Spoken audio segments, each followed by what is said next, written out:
যুদ্ধ শুরুর আগেই হার, তাইওয়ান সংকটে চীন অচল করে দিতে পারে আমেরিকার যুদ্ধযন্ত্র। সম্প্রতি পেন্টাগনের ফাঁস হওয়া এক অতি গোপন মূল্যায়ন বলছে, তাইওয়ানকে কেন্দ্র করে সংঘাত শুরু হলে মার্কিন যুক্তরাষ্ট্র নাকি প্রথম গুলি ছোড়ার সুযোগটাই পাবে না। কারণ চীন যুদ্ধ জিততে চাইছে না যুদ্ধের ময়দানে, বরং চীন যুদ্ধ জিততে চাইছে সার্ভার রুমে, স্যাটেলাইটে আর রানওয়েতে। সাধারণ যুদ্ধের ধারণা কি? দুই পক্ষ মুখোমুখি, তারপর সংঘর্ষ।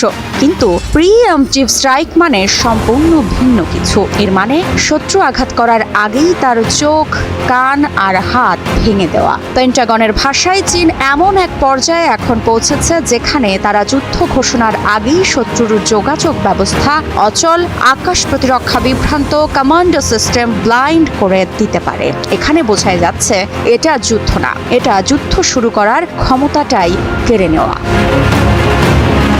পেন্টাগনের ওয়ার গেম অনুযায়ী তাইওয়ান সংকটে প্রথম লক্ষ্য হবে মার্কিন যুক্তরাষ্ট্রের ফরওয়ার্ড এয়ারবেস।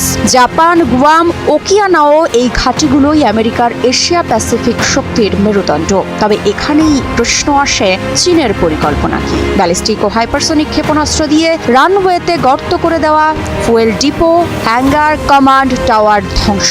ফলে কি হবে? ফাইটার জেট আছে, পাইলট আছে, কিন্তু ওড়ার জায়গা নেই। আধুনিক মার্কিন সেনাবাহিনী দাঁড়িয়ে আছে একটি জিনিসের ওপর, সেটি হলো স্যাটেলাইট। নেভিগেশন, টার্গেটিং, কমিউনিকেশন, গোয়েন্দা তথ্য সবকিছুর কেন্দ্রেই স্পেস। কিন্তু ওভার ম্যাচ ব্রিফ বলছে চীন ইতোমধ্যেই সক্ষমতা অর্জন করেছে anti satellite missile, space based ড্যামিং, cyber attack on satellite control system. ফলে কি হবে? জিপিএস কাজ করবে না, ড্রোন পথ হারাবে, যুদ্ধ জাহাজ লক্ষ্য নির্ধারণ করতে পারবে না। এক মুহূর্তে বিশ্বের সবচেয়ে আধুনিক বাহিনী পরিণত হবে এক অন্ধকার দৈত্যে। তবে প্রশ্ন, কেন এত ভয়ঙ্কর এই নথি? এই নথি ভয়ঙ্কর কারণ এটা শত্রুর শক্তি নয়, এটা নিজের দুর্বলতার স্বীকারোক্তি। 2021 সালে এই রিপোর্টের সারসংক্ষেপ পড়েই এক জ্যেষ্ঠ মার্কিন নিরাপত্তা কর্মকর্তা নাকি ফ্যাকাশে হয়ে গিয়েছিলেন। তার বক্তব্য, আমাদের প্রতিটি কৌশলের জন্য চীনের হাতে একাধিক পাল্টা ব্যবস্থা ছিল। এটা কোনো সাংবাদিকের মতামত নয়, এটা পেন্টাগনের নিজের হিসাব।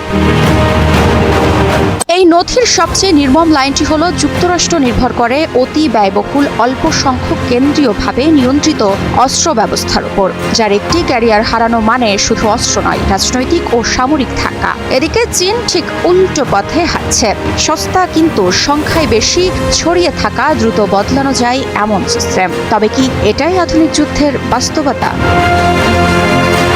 তাইওয়ানকে ঘিরে প্রশ্ন শুধু এটুকু নয়, যুদ্ধ হবে কিনা। প্রশ্ন হলো, যুদ্ধ শুরু হওয়ার আগেই ফলাফল কি নির্ধারিত হয়ে যাচ্ছে?